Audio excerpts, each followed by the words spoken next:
What's up, everybody? It's your boy Uchi, and I'm here with BrothaUch, and we are back again, once again. Hope all y'all doing great today.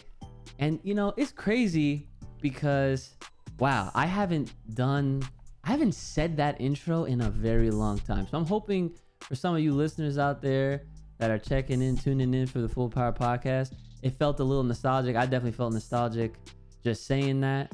But if you didn't already know, well, now you know. Kai will be out for a bunch of episodes. He'll probably be returning around December because he is taking care of some health issues. We previously discussed it on an older episode. So the last episode before this one was his last for the time being. He'll be taking a little bit of a hiatus, and we obviously wish him the best. But for filling in on Kai for the time being, which I shouldn't even say it's a fill-in, okay? Because we were intending on bringing this guy on as our first guest in a very long time. We haven't had a guest on since Geekdom, but my man, my actual BrothaUch, how you doing, sir? How we doing? I'm good. You feel me? Yeah, no, I'm Yes. good, man. Yeah, no, So- no vibes. What's up? Know the vibes. Yes, I know the vibes. We know the vibes. Everybody should know the vibes. We out here, Full Power Podcast. So, I'm pretty sure my memory's all over the place. There's a lot going on in life, but I'm pretty sure we've had you on in the past, haven't we? Like long ago. Yeah. It was probably like a couple of years, maybe. Holy like shit. it, like I don't even. I feel like I was like. I might have been like either I don't want to say a senior in high school. I probably was like at least in like college, like freshman or sophomore. I feel like. Okay, so been a while.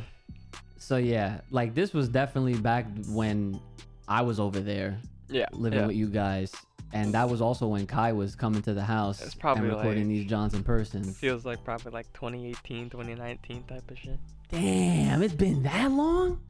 Yeah, bro, because 2020 was obviously ass, and so there's only That was a 2018, wash. 2018, 2019 was all the like possibilities, honestly.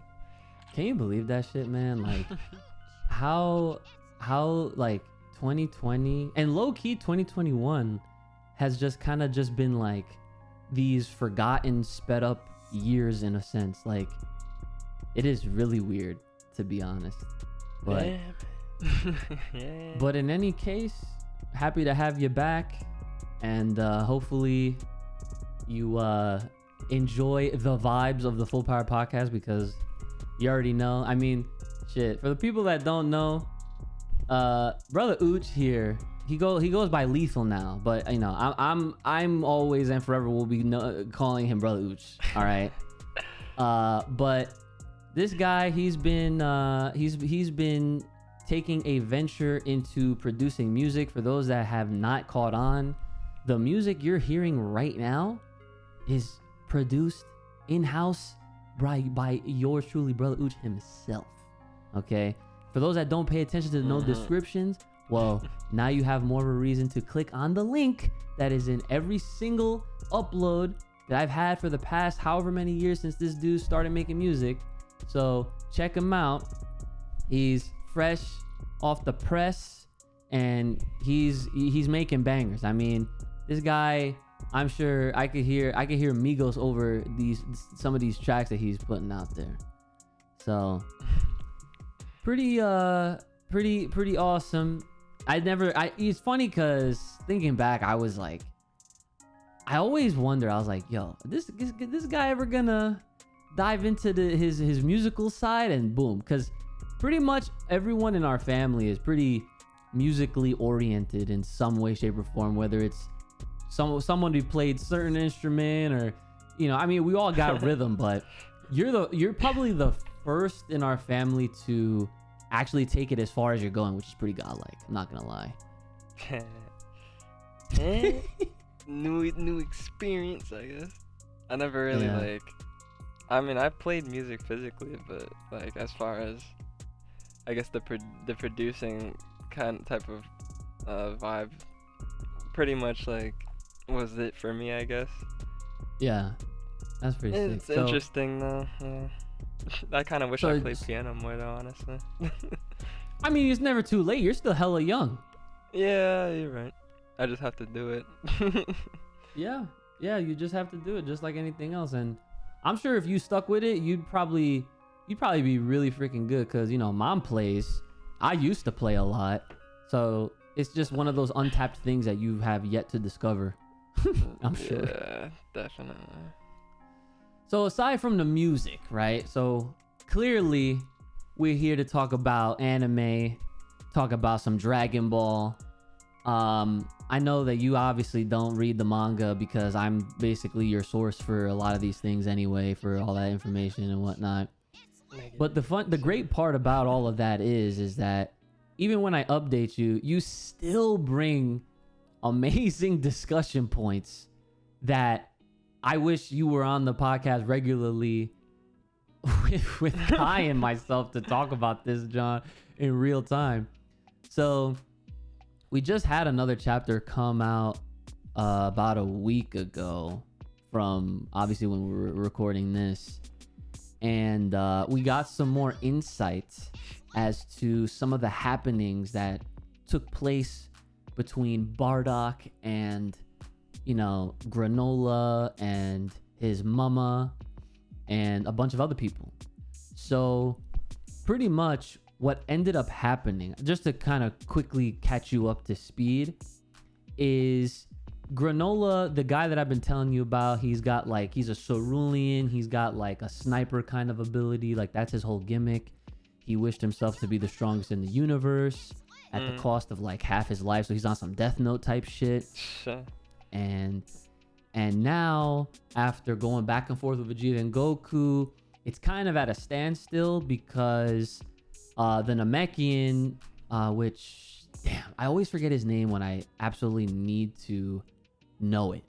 But it might come back to me later. So this dude that has been watching over him since he was a little kid, he joins in on the fight. Well, he just shows up and he pretty much tells Granola to stop and like to not go after the Saiyans because there's some truth that he kind of hid from him for all these years, which is kind of stupid because why would you not tell this guy like the actual truth, you know? But whatever. So they go into this whole backstory for the last chapter and we see exactly what took place, right? So basically, when the Saiyans came to that planet, the planet Serial, to, you know, do what Saiyans do and destroy and try to, you know, basically like sell it or whatever to the highest bidder, which in most cases is like Frieza or whatever. There's a part where BrothaUch is shown like showing mercy, right? So everybody else, like there's all these other Saiyans, none that we recognize until a certain scene happens. And he sees like a mother and child like run off, and then he goes to check like who it is, and then right when he sees Granola's mom and little baby Granola like in a corner, he kind of like freezes up and he immediately thinks of Gine and baby Goku, right? Baby Kakarot, I should say. So here's the thing, right? The funny part is if you're not reading, you're not following along with what's going on in the story right now, you would still have the inclination that Goku gets his like soft-hearted side from his mom, but he really gets it from BrothaUch. And we see it right here in this chapter. So as soon as he has this freeze up moment, they have a flashback within a flashback of when Gine was yelling at him for missing out on her delivering Goku when she was pregnant. And this man even says like, oh, that explains why your belly's not big anymore. And then I realized, I'm like, yo, he gets his dumbass part from his dad too. So it was really cool to see because, and I'm pretty sure I said this in the last episode we were talking about it, is that you think that like Goku got his like dumbass genes from when he like fell on his head as a baby when he went to Earth, because originally everyone was just was under the assumption that he was just gonna be a ravaging killer Saiyan right out the womb. But it turns out that BrothaUch wasn't so smart either. So this is the type of stuff that I wish that we saw more of in Dragon Ball. We got to see other characters get more time and fleshed out, and we get to see like their true nature. And for years and years and years, we were always under the impression that BrothaUch was just like a hard ass tough guy, you know. But even though he has that presence, that he has that like, you know, that facial expression on where he's always like this badass, on the inside he's actually a softie, low key. And I thought that was pretty cool. So so you could probably guess what's gonna happen next, right? He doesn't obviously kill them, he stops himself. And to fast forward so I can just get to the end of this whole like catch up session for you, is that it wasn't actually BrothaUch that killed his mom. It ended up being the Heaters, which are like the other, I don't know if I told you about the Heaters, but the Heaters are like this other race that I consider them like the opposite of like the Arcosians, which is like the Frieza race, because you know Frieza, they're all about the cold, and these dudes are all about the hot, you know, the heat, you know what I'm saying? Okay. Yeah. So they killed Granola's mom, and Granola this entire time, after all these years, no one told him the truth. And now they told him the truth. So now he's like on some Sasuke shit where he was like, he was going after the wrong people, or he had the wrong feelings towards the wrong people, I think, this entire time. Shit. Yeah. That's so crazy.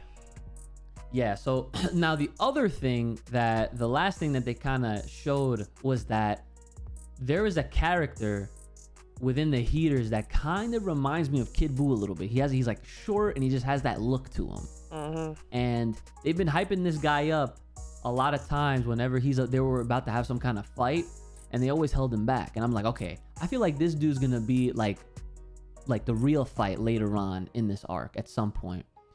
And it turns out that BrothaUch and that dude did fight. That dude's name is Gas, by the way. So they did fight, but they didn't show us that fight yet. But it's obviously under the assumption that Gas lost. So they go back to the current time, and meanwhile, while all this stuff is happening with Granola, Vegeta, and Goku and whatnot, the Heaters are looking for the other Dragon Ball, because on the planet Cereal, they don't need to gather 7. They only need to gather 2 to make a wish. That's OD. Yeah, that was another thing that we learned. I thought I told you about this too, was that there's new rules apparently for how Dragon Balls really work. And it turns out that as long as a Namekian inhabits a planet, they can, you know, have Dragon Balls. And depending on, like, you know, I guess like, I don't know how to really word this part, but like, I guess depending on how well perceived or how powerful a certain Namekian is, maybe, I'm not really sure how that exactly works, so don't quote me on that for those that are listening. I'm trying to, you know, like free ball this right now real quick for BrothaUch, but essentially, yeah, as long as a Namekian's on there, they can create Dragon Balls. And this dude literally just, you know, created a two Dragon Ball set to summon this dragon, the dragon. But of course, because it's 2 and not 7, the limits of the wishes are obviously, like, there's a lot more limits here. Okay. So yeah, so that's why when Granola made the wish to become the strongest in the universe, he had to sacrifice something. When, you know, we're so used to seeing like 7 Dragon Balls, they pretty much wish for whatever the fuck they want. And then we even see the Super Dragon Balls, and that goes far beyond what Shenron and Porunga we were used to seeing. You know what I'm saying? Yeah. So that's how it kind of works. So basically, they pretty much opened the universe up even more so, because if there so happens to be any other Namekians just lying around chilling on whatever other planets, there could be other types of Dragon Balls out there as well in the universe, which is kind of cool. So the fact that the Heaters are going after another, like they have one already, so they're looking for the other one. I have a feeling that they're gonna pretty much use the wish to make Gas the strongest in the universe, quote unquote, so that when he gets his rematch, which, you know, I'm sure it'll be again, once he sees Goku, he'll be like, you look like that same 40 years, you know what I'm saying? They're gonna fight, and then boom, that, like, Gas is already like strong as fuck, I'm sure, and he's about to bring that heat at the same time with this, which that's what I speculate right now. Okay. So from all of that, now you're caught up again. What are your thoughts? Head to thewaypro.com and use my code Uchi10 to save 10% off the entire website. I mean, goddamn, like, so as far as like what you kind of mentioned before, I think with like BrothaUch, like, Yeah. and how like not many people know his backstory and everything like that, so like we never would have thought he had a soft side, I guess. Like, Yeah. normally in Dragon Ball, I feel like we don't get a lot of stories like that. So, and the only time we might get those is like through movies or something like that. Like, that's the only thing I've noticed, because like, you know, well, shit. Like, it's kind of funny because it's like between movies or games, honestly. Yes. Where that kind of stuff happens, even though it might not like correlate, but like it'll give us an idea, I guess, more or less. Cause like, isn't technically like, I kind of feel like Future Trunks and like Future Gohan, like that was like its own little story that we got more in depth in. Like, right. In a, like, if you want to take it there, but like for BrothaUch, like I guess this is it, maybe. Like, I don't really know.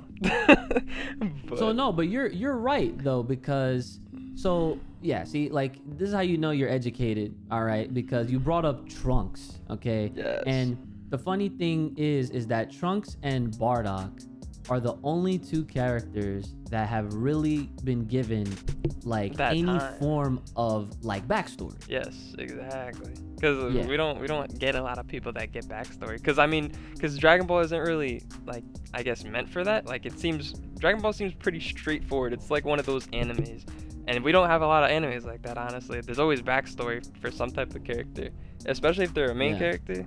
Like, you normally see more backstory than usual, like in anime. Like for Dragon Ball, for some reason, it's just literally arc after arc, honestly. There's no time for backstory. It's fucking crazy. Facts. Like, I'm honestly just realizing that now, just by talking about it. Like, it's kind of crazy how it is. But I mean, I kind of like it that way too, though, at the same time. But I mean, it's like, for certain characters, you want to see the backstory. Like for Broly, for example, like you want to see backstory for him, obviously. But yeah, no, I mean, back to the whole, I guess, thing. Like, for what you told me, I guess, so far, like, I mean, we know Goku has like mastered Ultra Instinct at this point, though, right? Like, is that correct? Yeah, I mean, he has the ability to tap into the mastered version or form, rather, but the problem now with that even is that they introduced the idea of levels to that shit. What? Yo, wait, what levels are we talking about? Like... Okay. So I'll backtrack for you, right? So earlier in the arc, like way earlier within this arc, when Goku and Vegeta were on Beerus planet and they were just training like they always are, Whis was explaining to Goku that they have, like, he didn't say like, oh, like this is like Ultra Instinct level 1 or like, he didn't say it like that. He just made a comparison to how his state in Ultra Instinct is not as strong as his father's. You know what I'm saying? So like he basically gave Goku the idea that even though he has a mastered Ultra Instinct, doesn't mean that he could beat Whis, because I'm still sure Whis could still fuck him up. Yo, you know what I'm that's saying? Fucking dumb, crazy. We still have seen Whis fight. Or we have yet to see him fight. That's what I mean. Yeah. That's crazy. Yeah.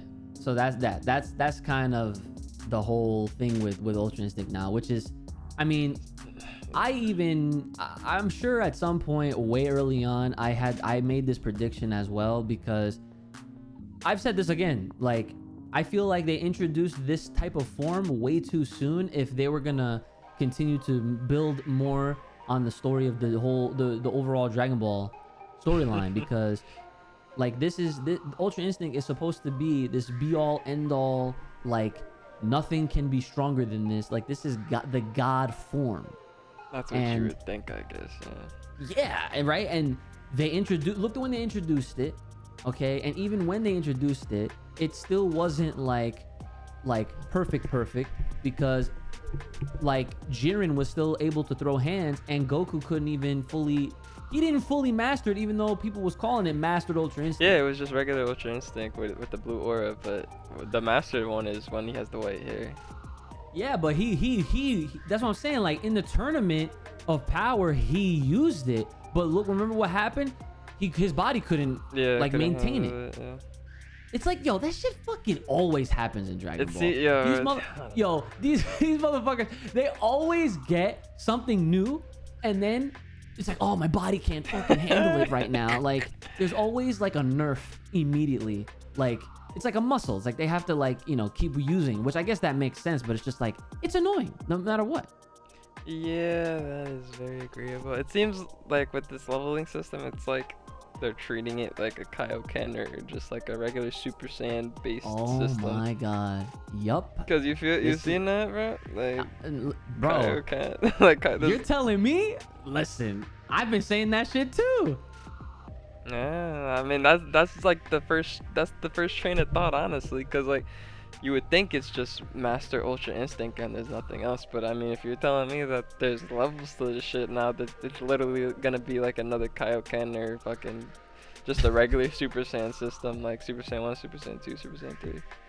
Like, I mean, guys and gals at home that are listening to this right now, this is how, if you had any doubt that this was actually my true brother, then that what he just said is more proof than anything else, because I have literally said the same shit, and here he is saying it for you guys right now, because this is how you apply logic to Dragon Ball. You see what happens, you see everything that has happened, and then you mix it all together, you make your own sense out of it, and boom. Yeah, you can't overthink this shit, honestly, because like what is there to overthink about? Like, bro, we're in a new fucking stage. Like, yeah, like there's no Super Saiyan 5 or some shit. The only logistical thing they can really bring back is the tail to create Super Saiyan 4. And like even then, like we can argue what the primal Ultra Instinct maybe, like like that those are the only honest like predictions like you could really have, unless they just Dragon Ball fucking hits you with some random shit, like. Yeah, but I mean, for them to even do that, like they would have to make it make sense, like, and not they don't just throw shit in there just to throw it in, like. Like, oh, but they do. Oh, I mean, I guess it depends, but normally they don't. Right. Like, yeah, I don't know. That's kind of my views on it, I guess, at the moment, from what I am gathering information on. Yeah. No, you're spot on. You're definitely spot on, because I've been saying the same shit, and I've been believing the same shit, just seeing how it has been. And I said this like, a while ago, that Ultra Instinct was definitely introduced way too soon for it to be treated the way that it has been. And at the same time, we're now at a point where it's exploiting itself, like it's showing its own ass, because naturally, if you're gonna add more to the story and Goku and Vegeta are still gonna be the problem solvers of every single issue that happens during any of these freaking arcs, then like they keep writing themselves into a corner where they're supposed to have this form that's it, right? So no matter who comes to play, they should have no problem. But when you do that, it's like, well, how are you gonna make it interesting? You're gonna have to make the villain or the foe like at least on their level. And how are you gonna do that? Well, Exhibit A, they first had to deal with Broly, who has no limits. Oh He's my freaking God. this dude got unlimited power.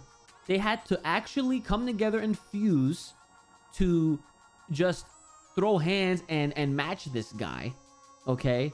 And to the point where it was implied that Gogeta Super Saiyan Blue was strong enough to do the job, right?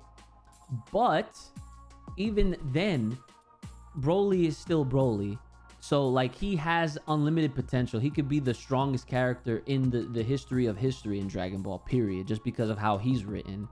And now we go from there and we're pivoting to a dude like Moro, who had a gimmick where his gimmick was he absorbed people's freaking life energy. And that's how he made you weaker while he buffed himself. So that makes sense. That makes it interesting. Okay? And then of course they had to throw a humongous curveball, and if it wasn't for Oob, yes, Oob, who they haven't fully introduced to the story yet, they would have fucking lost that fight as well. Because they needed the power of the original Dai Kaioshin, which was deep within Oob, in order for them to fucking kill off Moro, pretty much like that. And then from there, what do you do next?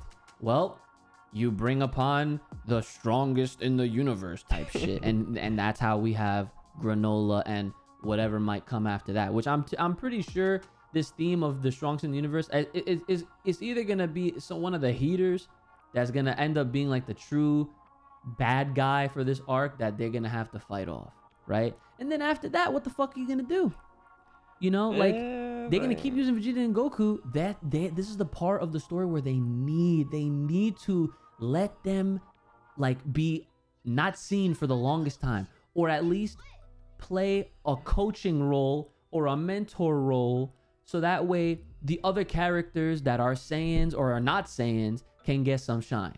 I'm pretty sure we're going in that direction, low key. But yo, like, I mean, those are valid points, but you gotta understand, we still need to. We're not even at the tournament yet.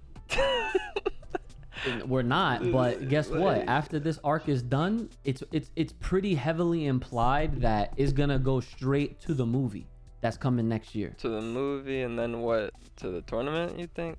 Or well, no. That's what I'm saying. That movie is gonna be they kind of already confirmed it without fully confirming it, that the movie will take place right around that tournament's time period. Interesting. Yeah, because I mean, like Pan is already aged in that movie. They already showed that off. Okay. So I'm sure that tournament is gonna literally be seen or happen during that film. Yo, if it happens, bro, that would be kind of hype if it actually happens. Like, the only thing that's gonna upset me about that whole movie is the fucking animation. That's about it. Well, yeah, you and everybody else, to be honest, because that shit is absolutely atrocious. You don't like the CGI? No fucking cartoon ass fucking Bugs Bunny looking fucking what shit. Like, bruh.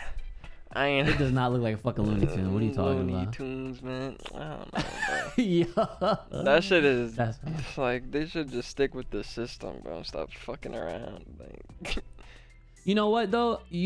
I will say this, and I wish Kai was here, definitely here to add on to this, but he would probably be agreeing with you on that. And I feel like he definitely says something similar, where he literally says something along the lines of like, what the fuck did he say? Oh yeah, he was saying like, why change something if it's not broken or like, you know what I'm saying? Why fix something? Yeah, don't fix what was not broken, pretty much. Like, yeah, but that's the thing. like that They the do- animation of the Frieza movie specifically was beautiful. Like it was literally extracted from what they gave us in the anime, but tweaked, and it was a lot better. Like it was cleaner, crisp. Yeah, Like it was polished, like how movies should yeah, be. exactly. All they had to do was take that formula and probably fucking make it better. Like if they could, which I mean, technology is fucking advancing every day, every year, whatever the case. So like, they could always polish it, but instead these motherfuckers want to try some new shit. Like, man, like what? We don't got time for that new shit, man. Like it's not for this show. I agree. Like, it really doesn't feel natural. That like the whole look of that shit is ass. like I don't know, man. I don't want to say too much about that shit, but when I see that shit, if that's I don't know, man. They did say that it's gonna be a combination of the two. Really?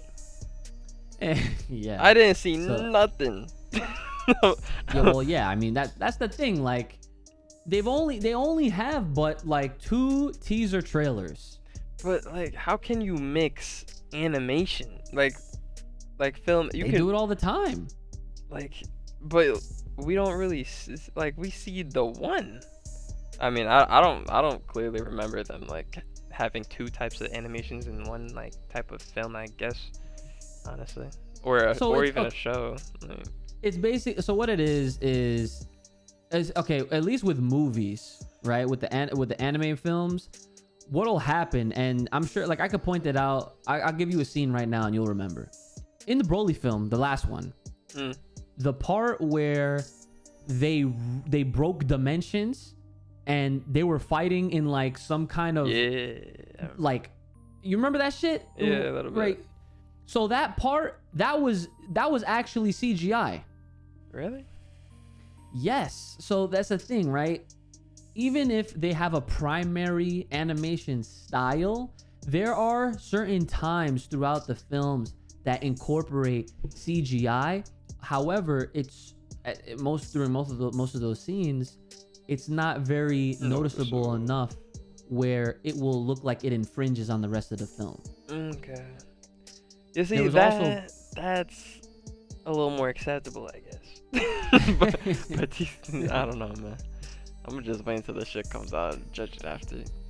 No, I hear you, because like I was saying before, like, having a CGI type of style for a show like Dragon Ball it doesn't feel natural.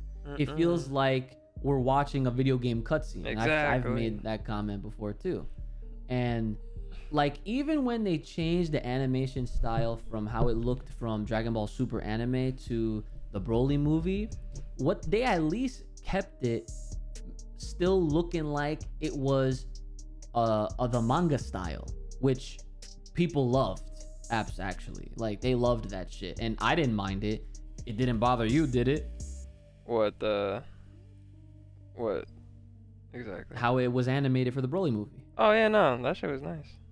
See, that's what I'm saying. Like, yeah, no, you know, that, like, I'm pretty sure like the animation looked pretty much similar to the Frieza one, like kind of how I'm putting it, I guess. Like, right, it was crisp.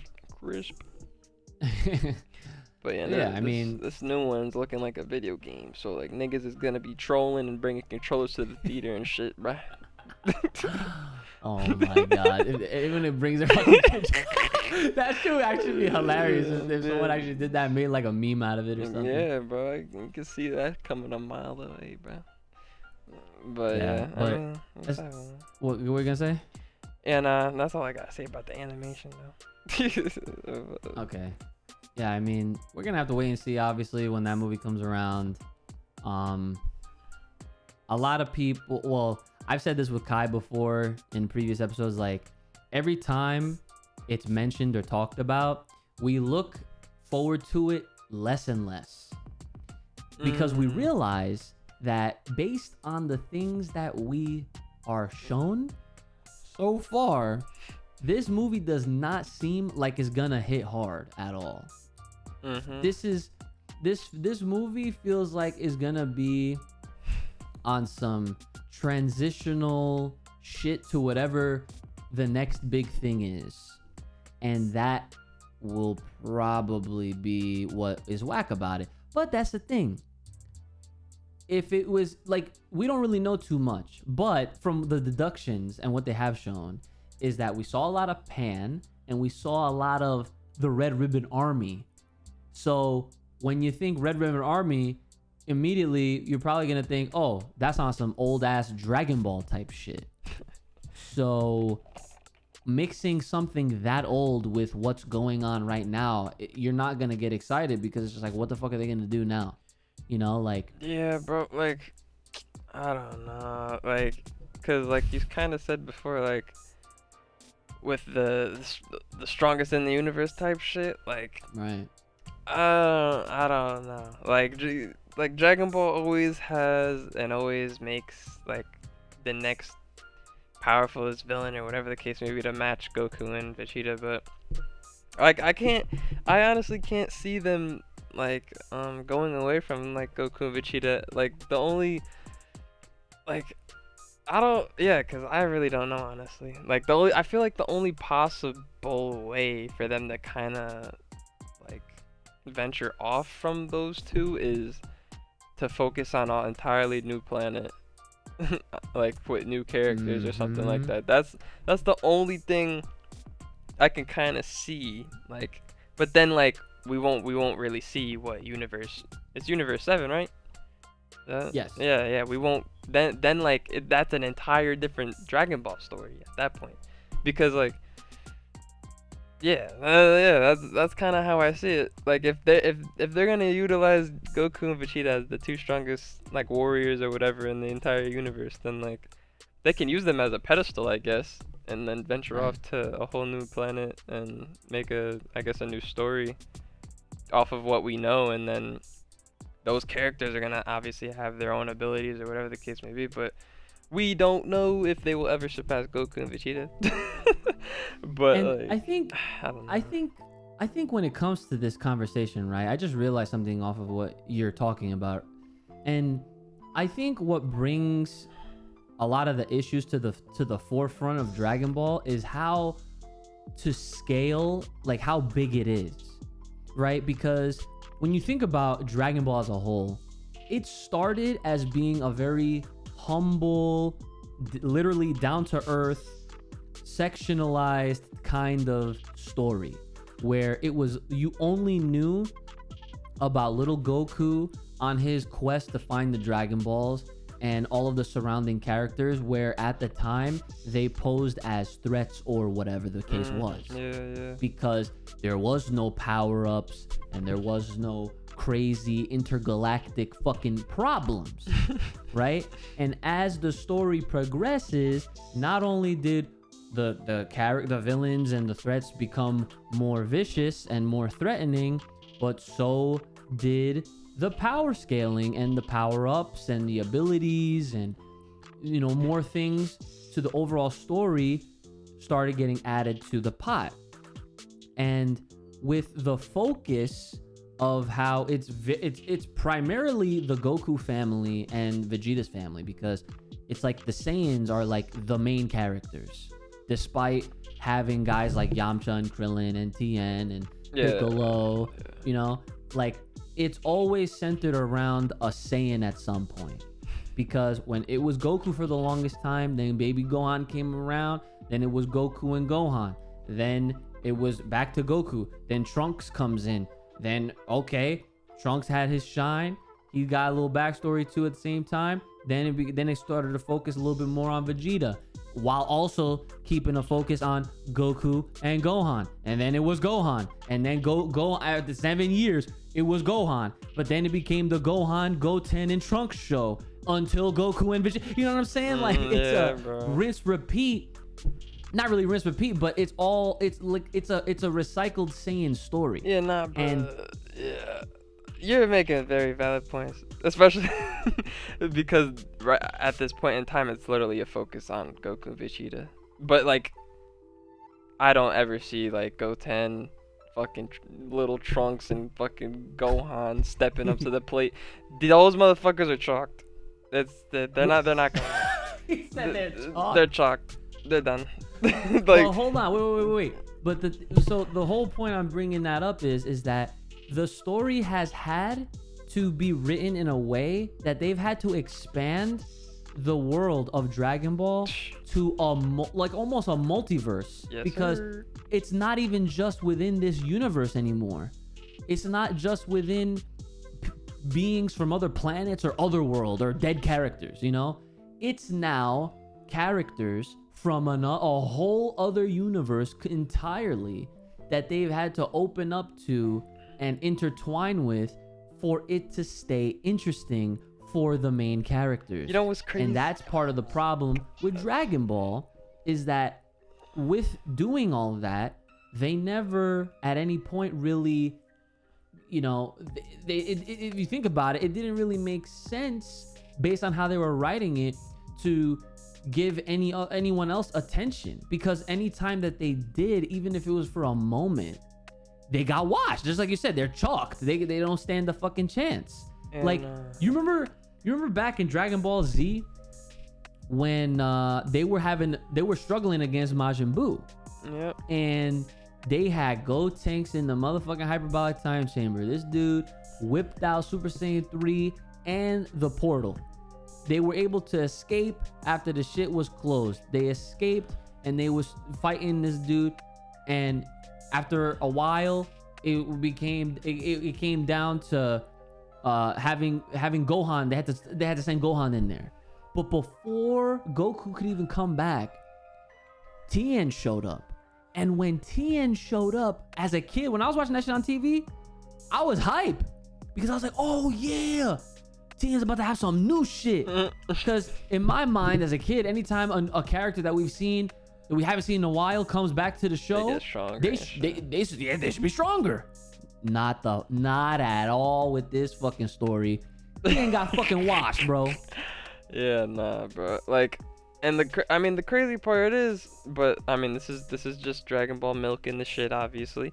Fucking like Gotenks, Super Saiyan 3 Gotenks and Gohan both had their fucking opportunity to take out Super Buu, as they call him, but they fucked up. Yeah. And then Kid Buu arrived and demolished everybody, and then Goku and fucking Vegeta had to take over. Vegeta got washed, and then it was up to Goku. And guess what happened? Goku won.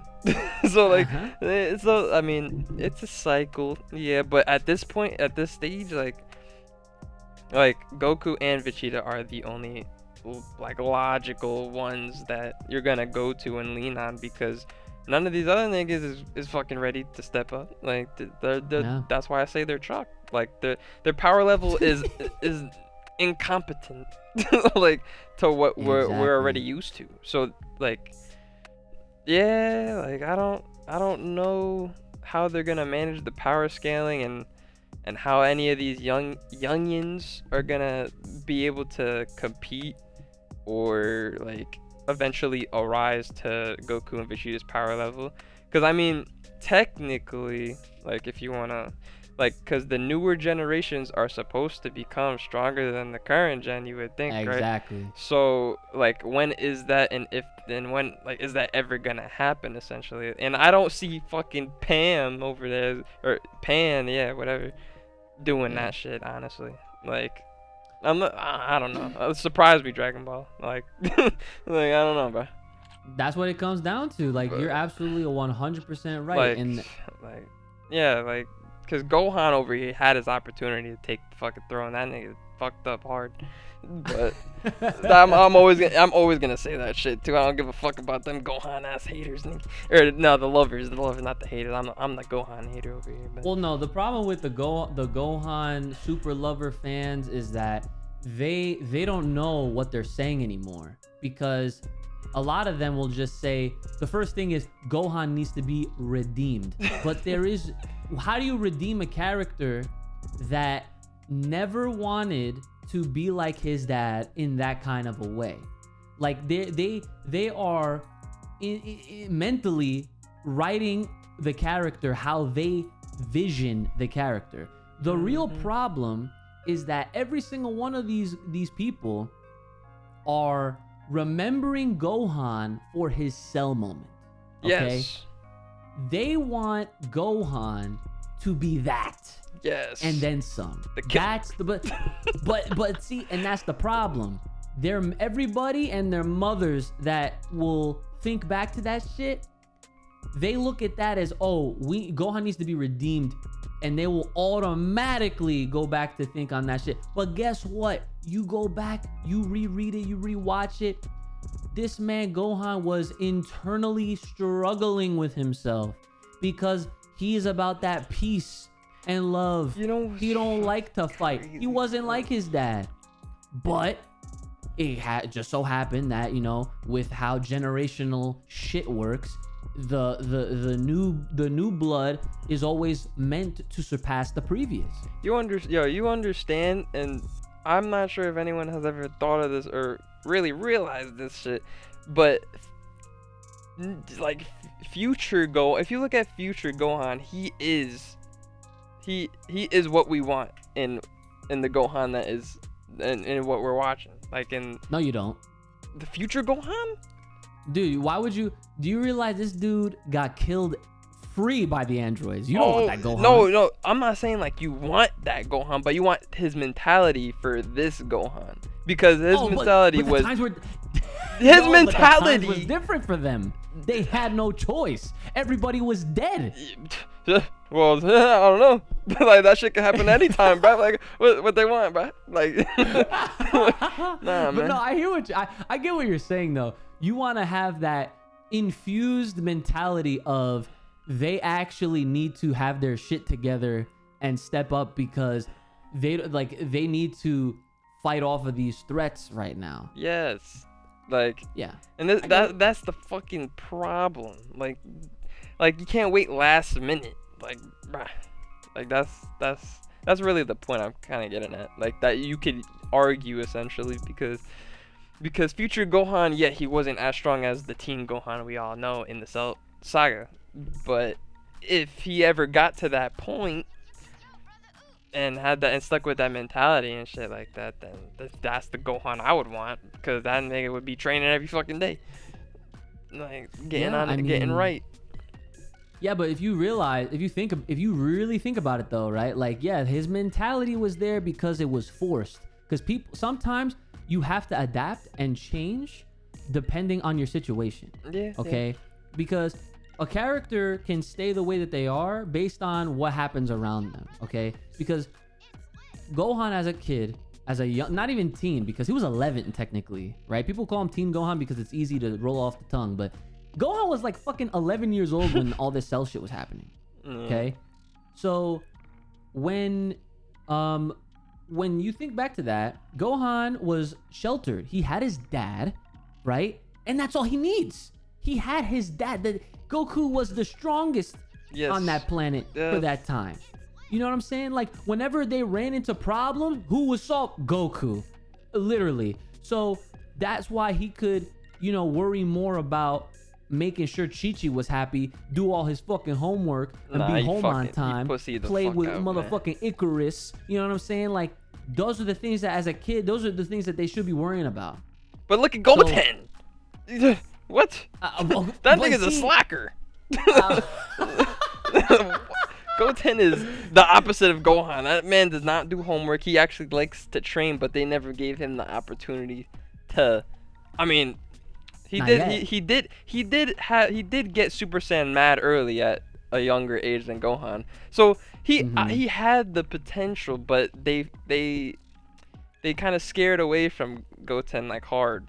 Even Little Trunks, like they're not even like, because whenever they decide to make them grow up, they're probably not gonna be the same. Like, they're gonna be fucking pussies and shit. Like, I already foresee it because they're not focusing on them. So like, that was the opportunity, like, because they were the ones for like fucking Go tanks and shit. So you would think, but now they're weak as shit probably, and they're not. Okay, all right. So here, check this out. I'm gonna give you some sense, so that way, because it's gonna match up to everything that I'm saying, everything that you're saying, right? The reason why these characters are lax, and the reason why they are, like, I guess for a lack of a better word, soft during these points of the story, is because they can, because there's no conflict. They don't have to worry about that shit at all. They don't have the same kind of like, see, the thing with Goku that makes him Goku is that he's a character that no matter what kind of shit, no matter the lack of strong opponents, he's always looking to train and fight whoever is strong, so he could just be the stronger one. And when he finds someone that's stronger, he uses them to push himself. See, Goku is like low-key he's striving to essentially be a Broly archetype. But Broly already has unlimited potential as it is. So technically, you could say Goku does as well, right? But that's neither here nor there, tomato, right? So when you take that and you look at all these other characters, no one's like Goku. I mean, sure, Vegeta can compare. That's why they're rivals. That's why they're like always butting heads. It's like they literally use each other to try to one up each other almost, in a sense, right? Vegeta has had years and years within his own legacy of always falling behind Goku just by a little bit every single fucking time. Just when you think this man caught up and is even, Goku fucking wins the race of who can get to the next power up or whatever bullshit it is, right? Yeah. So I'm gonna make this comparison, and hopefully this shit makes sense to you, and it's gonna click like a fucking light bulb in your head, right? Yeah. When you want characters that you're saying like Goten and Trunks, and even Gohan, if you want them to be at their tip-top shape, the shit is getting serious, and they need to be ready for whatever fucking happens. If as like a just in case, you need to look at them and put them in a situation like Dragon Ball Absalon. You remember that shit? Ooh. Because think about it. During Absalon, what happens? Goku was gone. There was no savior anymore. He didn't die, but he left. Like, he was done. He was gone. He left with Shenron because that took place after GT. So what happened? So because he left, everybody's savior, he's Jesus, okay? Without him there, that caused a little bit of concern for everybody that remained. And they said to themselves, well, just in case, now we have a reason to fucking hold our own, because now Gohan, he already had a family. Now Oob, in that story, Oob was with Pan. They had like 3 kids. Goten and Trunks was older. Vegeta was still off planet training, becoming like a Super Saiyan 5, right? And there was conflict. They had a reason to make sure just because. And guess what? From what I remember watching with you back when we used to fucking watch Dragon Ball Epsilon, dude, these other Saiyans from wherever the fuck they came from, the shit that they was trying to do, revive, like bringing back Broly and probably Kid Buu and all these people, like, dude, I'm pretty sure they had Super Saiyan Blue before Super Saiyan Blue was officially revealed. Yeah, no, they were dumb strong from what I remember. Yeah, that's what I'm saying. Like Goten and Trunks, they could whip out Super Saiyan 3. Gohan has Super Saiyan 4. You know, like, this is the shit that this was like the dream come true situation. This is the shit that people wanted to see. All this redeemable fucking bull. It wasn't the nothing. It's the fact that these characters were all written differently and they had a cushion. They had Goku, they had Vegeta. That was their insurance policy, because when shit got crazy serious, they were the ones that always answer every single time. But you literally, the concept is so simple. You take Goku out of the fucking equation, even Vegeta for a little bit, and guess what? They have to make sure that they're all up in tippity top shape. Pan, Oob, Gohan, Goten, Trunks, all these motherfuckers, all of them gotta make sure, because just in case. And that's exactly what happened in Dragon Ball Absalon. So what I'm saying for the future of this official shit is that if any of y'all that's listening right now, if you have a favorite character, and we might have mentioned it or maybe not have mentioned it, and you want them to be shown more, you want more spotlight on that character, you better pray that they write Goku off for, you know, he needs to be treated as the god. Yes, exactly. He needs to be written in a way now where he is like, he should only ever make a cameo appearance when things are absolutely gonna fucking go haywire. I mean, the perfect, like, taking this conversation in this type of direction, the perfect situation, honestly, is for Goku to be like, what's Whis? Angel? He's an angel. Yeah, like, is for Goku to essentially become an angel, honestly. Like, but he's not gonna do that. I know that, but the only reason I say that is because it will allow him to not be able to fight for Universe 7, or kind of in general. Like, I don't understand completely the rules behind the angels and when they can't fight, or if they just can't fight at all. But like, I know Goku would fucking hate that shit, but if he was in that position, that would most definitely make people in Universe 7, such as Gohan, Goten, Little Trunks, or whatever the case may be, and maybe Vegeta, if he's not like a god of destruction or anything like that, to then train and get strong as shit or something like that, or at least catch up. Because where all of these little ass niggas are right now, they are dying. they're free. They're free XP. Like they're nothing. Like, so. And like that in itself, like, unless they did a huge fucking time skip or some shit like that, and then just made some bullshit up, like, and made them strong as shit to at least like match the new storyline and whatever villains that come in that are still strong and shit. Like, I don't know, man. Like, they would have to do a lot of thinking, and make it make sense, and not some actual bullshit that like anybody can come up with. But like, that's kind of how like I would see it at the moment in this type of scenario, just because like if you're trying to prevent using Goku at all, then you kind of have to make him an angel or a god of destruction or some shit like that, to where they can't fight and be utilized like that. Because that's the sole reason why I feel like Goku as his character is not gonna be an angel. Like, because I wouldn't see. But here's the thing, right? I just thought, while you were talking, I thought of this scenario, and this is so Dragon Ball to do, right? The easiest way for Goku to be in that position is if he was able to fight when he wanted to, right? So I can literally picture a scenario where it comes down to the point where Goku is so strong that it's almost as if like he is offered the position of angel for Universe 7, or even if it's another unit, it doesn't matter, right? It really doesn't matter. Like, he's given the position, right? And the Grand Priest, Whis' pops, offers Goku the spot. Like, you're so strong, you're like, you should become an angel or whatever, blah, blah, blah, and oversee whatever, right? Now here's the problem.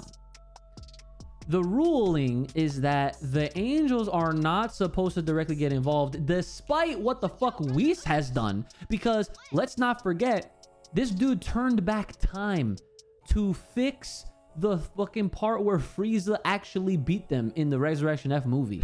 And he only did it so that he could stay eating Earth's food, bro. So they be breaking rules under the rug. You know what I'm saying? They be sweeping that shit under the rug. But I feel like it would be as simple as this, right? Because again, just like you said earlier, when you think too hard about Dragon Ball, like, just don't do that, because you don't have to, right? It's as simple as this. All Goku has to do is have a fucking conversation with Zeno-sama. Okay? And all he has to do is, hey, Zeno-sama, like, they want me to be an angel, but there's this rule that prevents me from fighting if I ever want to, like, get involved. Like, do you think I could fight if I do? Because, and then that's all he has to do. And they'll be like, okay, because they're boys. Goku is homies with Zeno-sama, bro. Wait, yo, I got a question. So for like Beerus and Whis, they're not even allowed to really necessarily fight Goku or Vegeta. Is that right?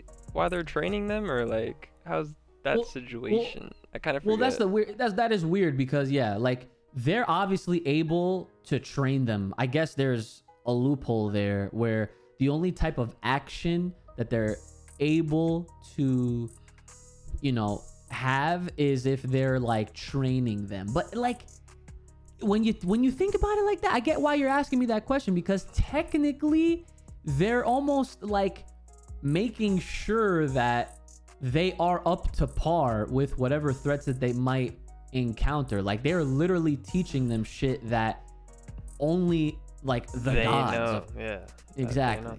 Yeah, so the reason kind of why I asked that question essentially is because like technically, if we're really like going up there and all the conversations, like they're not the strongest. Like because I'm gonna start comparing them to the gods and the angels at this point. So like if Goku wants to, because I don't even know if he believes he's the strongest in the universe or whatever the case may be, but like if he wants to take his training to a whole nother level and actually have these fights with like Beerus and Whis, for example, or other angels, like they're gonna have to go up into that department, like, you feel me, like kind of like steer away from Universe 7 in a sense.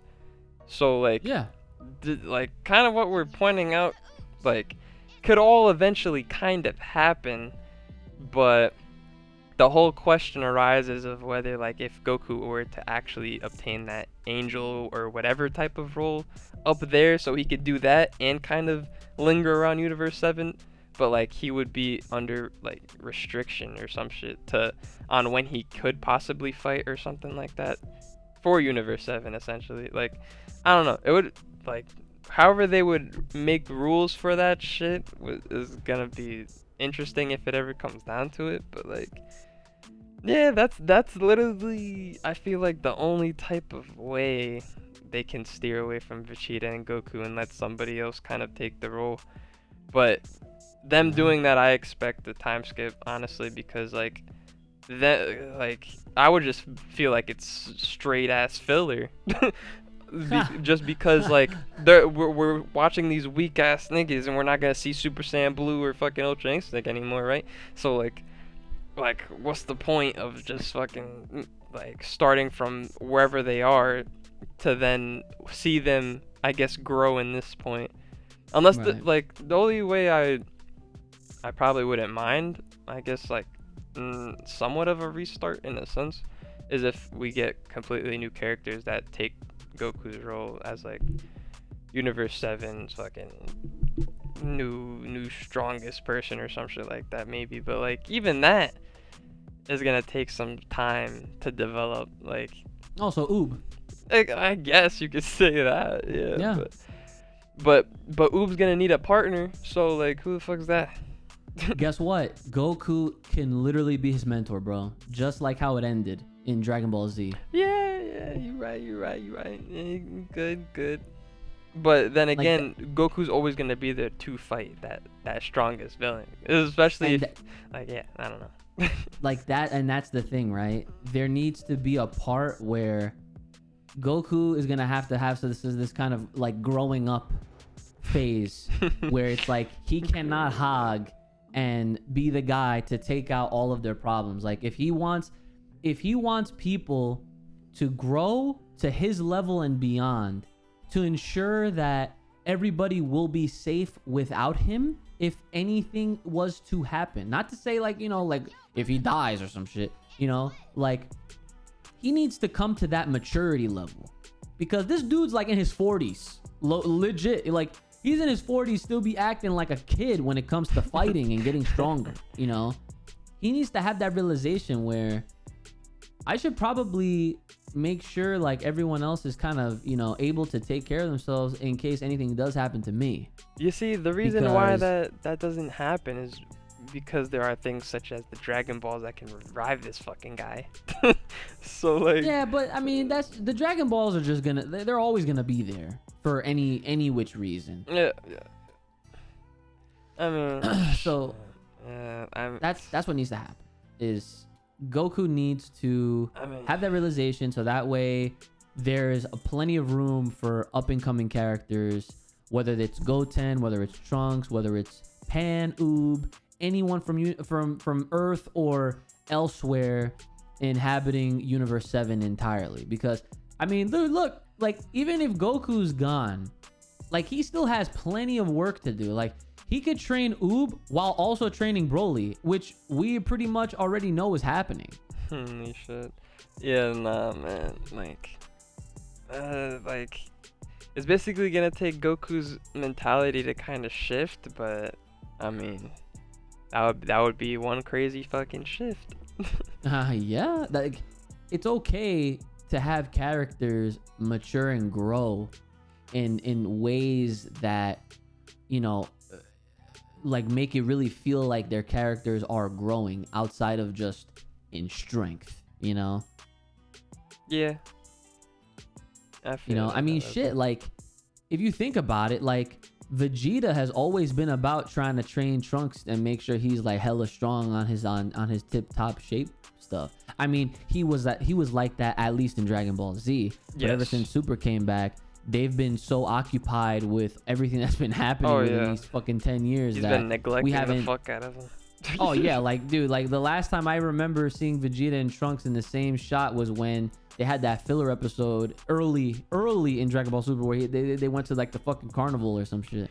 Yeah, I mean honestly, they low key can have a redemption moment here though, like for little Goten and little Trunks, because we aren't technically at the tournament yet. So like even at that tournament, they're still young. So like, as long as they don't fuck up like they did in, I mean, because GT is not canon. So like, as long as they don't take no routes like they did in GT and fucking completely shit on little fucking Goten and Trunks, like then there might be something to look forward to as far as what we've been talking about.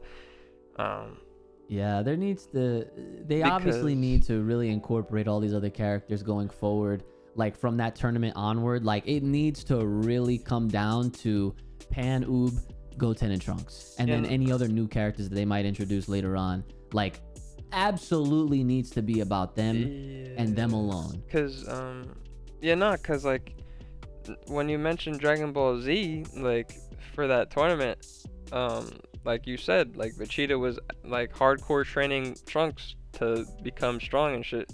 So like they could, if they like I'm saying, if they don't fuck up, like they could take that moment and continue it on, kind of, but in whatever direction they're gonna put it. But they just can't like take their foot off the gas on those two specifically, because those are the only two other little guys that are fucking like still around, I guess. Like unless they're gonna make them into fucking Gohan 2.0, like fucking nigga gets a job and shit. Like, I want to see that. So with all of those comments and everything that we're talking about right now, I'm actually gonna put a halt on this conversation because we could honestly go for hours, right? We've done that already off the podcast over the years, right? But I'm gonna put a halt on this conversation right now because I'm literally writing down what we're gonna talk about next week, okay? Because it has everything to do with what we're talking about now. But to wrap things up, I want you, aside from Dragon Ball, I want you to give the folks at home that are listening, I want you to give them your impressions without spoiling your impressions of the new My Hero Academia movie that you just saw. Okay, My Hero. Well, number one, out of a 10 performance, I'll give that shit. Yeah, I'll give it at like an 8.5. Like, okay. I'll give it like an 8 to 8.5, and the only reason I say that is just because the build up, in a sense, like it's somewhat of a slow start, and then like midway, like you kind of get a feel of where it's going, and then like midway to end is like mid end to the end. That's when like the shit gets real and like there's action and shit. So I mean, I don't want to say too much. Yeah. So, okay, solid. Yeah. So, do you think it was better than the last one? I would honestly. How action packed do you think the last movie was? So from what I want to I have to rewatch it before I go watch this new one again, just to kind of give myself a refresher. But the way I remember the second movie is it kind of started off like not very fast, but they started us off with that action car sequence. Yeah, so there was some action, right? It was a little bit fast paced, and then they kind of immediately went into the actual like heroes of UA doing like their missions and whatnot. And then shortly thereafter, it pretty much like kind of went into like the main issue where they all each had to like fight off one like those villains that that new villain brought with him or whatever. Yeah, so I think like for comparison, like I feel that I guess that movie was a little more, I guess, action associated, like friendly, action friendly. Okay. Like this movie was a little more on the build-up side, I would say, but then like midway to end, like I said, like the action starts falling into play, but the fighting scenes, like in those moments, like are fire. And there's gonna be a surprise. There's gonna be the super hype moment, bro. Yeah, see, I was worried about that because, well, that's the thing. I don't want to really talk too much about it because before you low key drop something on me about this movie, but that was one of the things I was kind of worried about because I'm not even gonna spoil the second one, right? But you know what the fuck I'm talking about when that one part and that fight in the second film between with Deku and freaking Bakugo, bro. that shit was OD. Was not expecting that. So I'm thinking like, how could they ever top that moment? Yeah, but no, like I'll leave it at that. Like honestly, like that moment was legendary as fuck. Like I'll go ahead and probably say it's about equal. It's about equal, and it could be a tiny bit better depending on how you look at it, I guess, or see it, because that shit, I was boiling, bruh. Like, bro, I was shaking, bro. Like, I was in a movie theater, so you know I couldn't react how I kind of would want to react, because I would have been fucking punching the fucking yeah. And you know how I get sometimes. Yeah. Yo, remember when we were seeing Broly a week early and we were fucking holding each other? Yeah, like that's kind of how I felt right there. Like when Goku accidentally shit Ultra Instinct for a second. Yeah. We're like, huh? Yeah, nah. Oh, like man, that's how I'll rate the whole movie. Like I enjoyed it, honestly. Like I didn't fall asleep like fucking Attack on Titan over there. Fucking. Oh, we're gonna have to talk about that on another episode. Terrible. Man. Nah, but it was good. It was good. All right, good. I'm glad. That makes me happy. All right, well, to officially wrap it up, Brother Uch, is there anything that you want the folks at home to be following you at or checking out of yours? Any upcoming projects you got going on, streams, anything like that? The floor is yours. Let the people know at home. I mean, shit. I mean, new COD comes out next week, so I'm about to be grinding with my team on that shit. I mean, but aside from the gaming, I guess, I mean, I still do music or whatever, but I kind of, like, I've been still thinking about dropping shit on, like, SoundCloud and shit. Yeah, like I might do that shit, and if I do, it's gonna probably be the new link or something. All right, bet. But okay. Yeah, so just so like it's easy access and shit. You know what I know. Yeah. And other than that, let's see. We got music, gaming. Yeah, no. I mean that's pretty much it. Like, fuck with the beats, and there you go. So The follow the stream. beats and see him on Twitch, pretty much. Yeah, pretty much. Yeah, for now. What's your Twitch link? Let them know. Lethal 4, the number 4 VR. That's at Twitch type shit. Where do you get that shit from? Lethal. Well, it technically stands for Lethal Forever, like for VR. Oh, okay. Yeah. I'm not even gonna lie. I'm like VR. Like what the virtual reality? What Yeah, the no. fuck is this guy? If you kind of just delete the number 4, like not delete it, but like if you don't think it's the number, like that's what you get, like forever, like kind of. If you really think about it like that. But yeah. That's that. So it's Lethal for VR, right? So, Yeah, for VR. Yeah. I'm all low right, key so thinking. Twitch.tv. Wait, What happened? Yeah, no, I'm low key thinking about like getting another like fucking like beats tag to match it. I'm not sure though if I want to do that. Cause like cause Okay. still like cause my beats producer's name is still BrothaUch. So I mean, like I don't It is. I don't mind keeping it that way, but then I'll have two tags essentially, or 2 names under me, Mm-hmm. which I don't really care about. Like I don't know if that's actually an issue or whatever, but I will say this though. I will interject and say that you definitely have some fans that will be upset if you are not Brother Uch anymore. Because even like when I talk to my friend Isaac, he always goes like, "Yo, Brother Uch is lit," like every time. Yeah, I'm dead. Yeah, no. I mean, I don't mind keeping it as like the strictly the beats name type of thing. Like, cause I only use like Lethal for like my gaming side, I guess. So Yeah. I don't mind kind of going under different names essentially, but Yeah. these would be the only 2 that I would Word. be using. All right. Yeah. All right, guys. So you already know the link to his music will always, of course, be in the description below.